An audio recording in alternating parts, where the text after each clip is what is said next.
Hello, and welcome to Did You Know Gaming Extra. Today we'll be talking about games which changed genre during their production. Video games naturally change quite a bit as they're being developed. Mechanics are expanded upon, and the game's world is fleshed out. However, some games end up being so different to their original concept that they're barely recognizable. One of these games is Super 3D Noah's Ark, which was developed and self-published by Wisdom Tree. The title was never submitted to Nintendo for official approval, and is the only unofficial North American SNES game to receive a commercial release. However, this isn't the most interesting fact about the game. Originally, the title didn't feature biblical characters at all, and was in fact based on Clive Barker's 1987 movie Hellraiser. Wisdom Tree acquired the rights to make a game based on the film for $50,000 and licensed the Wolfenstein 3D engine from id Software. Development for the game began on the original NES, a console which the team had experience in with their previous unlicensed game, Bible Adventures. To make the title run smoothly, the game would have needed a cartridge equipped with a coprocessor to triple the processing speed of the NES. However, development of this version was halted after Wisdom Tree were unable to work around the NES's strict palette limitations.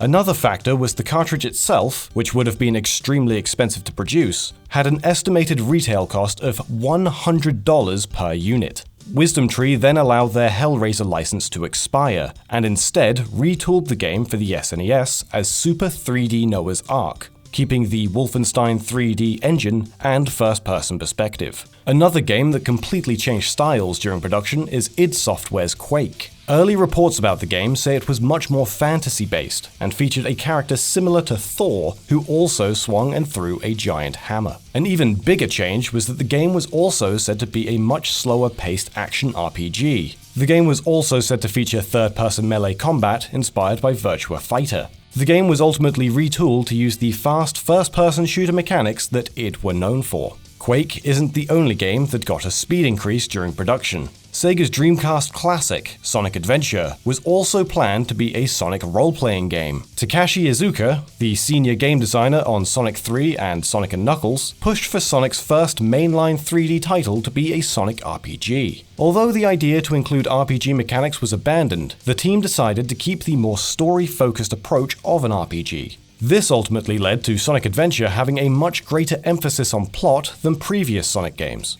And now for this episode's random piece of trivia. This time we're taking a look at the Dead or Alive franchise. Dead or Alive 2 initially released in arcades, and was brought to the Dreamcast shortly after. Team Ninja were asked to port the game to the PlayStation 2 in just a few months, as a fast turnaround in time for the PS2's launch window would guarantee high sales. But before the team's 2.5-month deadline was up, the company's sales general manager asked to borrow a copy of the game. The manager took the game straight to production without the team's consent, which led to the unfinished game being published in Japan. This sent the game's creator, Tomonobu Itagaki, into a deep depression and almost led to him quitting the games industry. Soon after, Itagaki and his team went back to overhaul the game to create an improved version of the title, which released worldwide as Dead or Alive 2 Hardcore.